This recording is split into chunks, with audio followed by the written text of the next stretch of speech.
Honest interview already. Prices are down on groceries. Prices are down for oil. Prices are down for all energy. Prices are down at tremendous numbers for gasoline. And let me tell you, when you have the big thing, what he did, he spent like a stupid person, which he was, but he spent like a very stupid person. And that was bad for inflation. But what really killed us with inflation was the price of energy. What do you say to those who believe you are taking the country down an authoritarian path? Well, there you go again. Why don't you ask it a different way? Many people wanted to come into our country. Many people love Trump. I won the election. They didn't win the election. I got a lot more votes than they did. I won the popular vote. I won all 7 swing states by a lot. A lot of people were surprised. I said, I think he could win 4, maybe 5. No, I won all 7, and I won by a lot. And I won, actually, I think there was a lot of hanky-panky going on, but it was too big to rig. That's the good news. It's too big to rig. But let me just say, so when you make these statements about, people say this, people, well, you know, they had their chance at the election and they lost big. So you should ask the question differently. You should say, what about the people that want to be in this country? What about the people that love this country? But what do you say? I'm asking it on behalf of those people to give you a chance to respond to them. What do you say to those people, sir? Those people are going to be very happy. They're going to have to see some results. And I think we had a great 100 days. There are a lot of people that say it was unprecedented. It was an absolutely unprecedented 100 days. And I hope that they're going to be right. Are you seriously considering a 3rd term, Mr. President, even though it's prohibited by the Constitution? Or is this about staying politically viable? I will say this.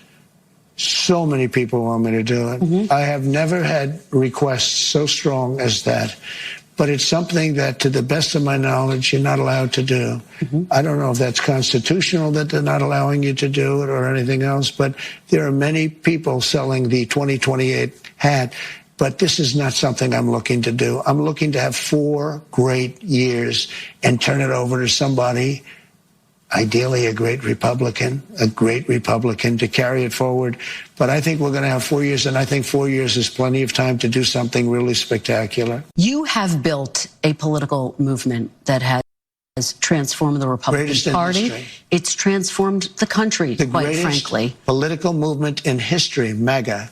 Make America great again. When you look to the future, Mr. President, do you think the MAGA movement can survive without you as its leader? Yes, I do. What gives you? I think it's so strong, and I think we have tremendous people. I think we have a tremendous group of people. We talked about a number of them. You look at Marco, you look at J.D. Vance, who's fantastic. You look at, I could name 10, 15, 20 people right now just sitting here.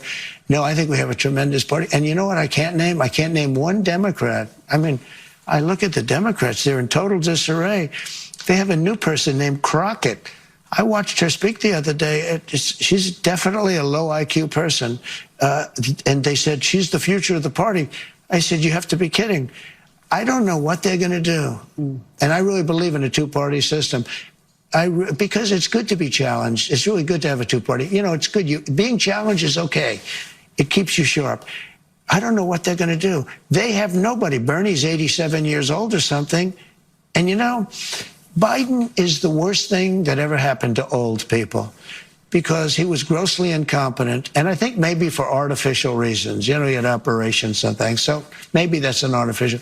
But I know people that are unbelievably sharp, and they're older than 87. But I watch Bernie Sanders. He's a nut job, but he's still sharp. He's sharp as he's the same guy he was. He hasn't gone down. But Biden is really, he's the worst thing to happen to old people. I know that you are only 100 days in, but as we sit here today, who do you see as your successor, Mr. President? Well, it's far too early to say that, but you know, I do have a vice president, and typically it would be, and JD's doing a fantastic job. He would be at the top of the list? It could very well be. I don't want to get involved in that. I think he's a fantastic, brilliant guy. Marco is great. There's a lot of them that are great. I also see tremendous unity. But certainly you would say that somebody's the VP. If that person is outstanding, I guess that person would have an advantage. But I think the other people would all stay in unbelievably high positions.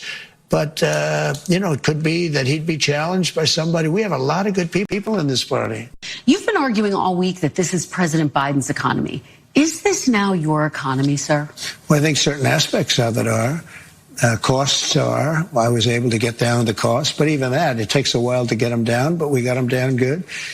We lost $5 to $6 billion a day with Biden. $5 to $6 billion.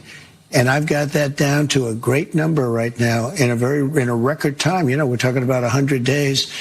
But just think of what that is. $5 billion a day we're losing on trade. And we were very tough with China, as you know. We put 145% tariff on. Nobody's ever heard of such a thing. And we've essentially cut off trade relationships by putting that much of a tariff on. And that's okay. We've gone cold turkey. That means that we're not losing. We lost $1 trillion to China. $1 trillion. That means we're not losing $1 trillion when we go cold turkey because we're not doing business with them right now. And they want to make a deal. They want to make a deal very badly. We'll see how that all turns out, but it's got to be a fair deal. When does it become the Trump economy? It partially is right now. And I really mean this. I think the good parts are the Trump economy and the bad parts are the Biden economy because he's done a terrible job. He did a terrible job on everything. Sir, you acknowledge when you announced your tariffs, for example, the stock market dropped. It's been volatile. It has since gone up. It is, do you take responsibility for that? Yeah. Do you take responsibility when it drops? Ultimately, I take responsibility for everything, but I've only just been here for a little more than 3 months. But the stock market, look at what's happened in the last short period of time. Didn't it have 9 or 10 days in a row or 11 days where it's gone up? And the tariffs have just started kicking in. And we're doing really well psychologically. I mean, the fake news was giving me such press on the tariffs. The tariffs are going to make us rich. We're going to be a very rich country. You're not dropping the tariffs against China to get them to the negotiating table. Those tariffs are staying on. Why would I do that? Would you lower them? At some point, I'm going to lower them because otherwise you could never do business with them. Yeah. And they want to do business very much. Look, their economy is really doing badly. Their economy is collapsing. Let's talk about deportations. Border crossings are at their lowest level ever recorded. Is the border? Is that good? Is the border now secure? Yeah, it's really secure. It's absolutely secure. When you say that, doesn't that just sound good? After being abused for years by an incompetent president that allowed people to pour through an open border, criminals from all over the world, murderers and insane people from mental institutions and insane asylums. Isn't it a beautiful thing when you say it's the most secure it's ever been in the history of our country? Isn't that a nice statement? The border now is not the emergency. The border is it's all part of the same thing, though. The big emergency right now is that we have thousands of people that we want to take out, and we have some judges that want everybody to go to court. Some of them you appointed, sir, including 3 on the Supreme Court. They change. I mean, it's unbelievable. It's unbelievable how that happens, but they do change. Just to button this up, though, are you planning to lift that emergency order anytime soon, now that the border's secure? No, we have an emergency. We have a massive emergency. Overall, it's an overall emergency on immigration. And if the courts don't allow us to take people out, if we had to have a court case, think of it, every single person, we have millions of people. We're going to have millions of court cases. Figure 2 weeks a court case. It would be 300 years. If you're talking about that, then we'd have to have 1 million or 2 million or 3 million trials. We have thousands of people that are some murderers and some drug dealers and some of the worst people on earth. Some of the worst, most dangerous people on earth. And I was elected to get them the hell out of here, and the courts are holding me from doing it. What happens if it comes to your desk, has the tax cuts, but also cuts to Medicaid? Would you veto that? Well, we're not doing that. Would you veto that? I would if they were cutting it, but they're not cutting it. They're looking at fraud, waste, and abuse. And nobody minds that. If illegal immigrants are in the mix, if people that aren't supposed to be there, people that are non-citizens are in the mix, nobody minds that. Waste, fraud, and abuse. But we're not cutting Medicaid, we're not cutting Medicare, and we're not cutting Social Security. By this ceremony, the United States government decrees that he shall have the same rights and privileges as any other citizen in this nation. My special congratulations to you, Mr. Johnny Five.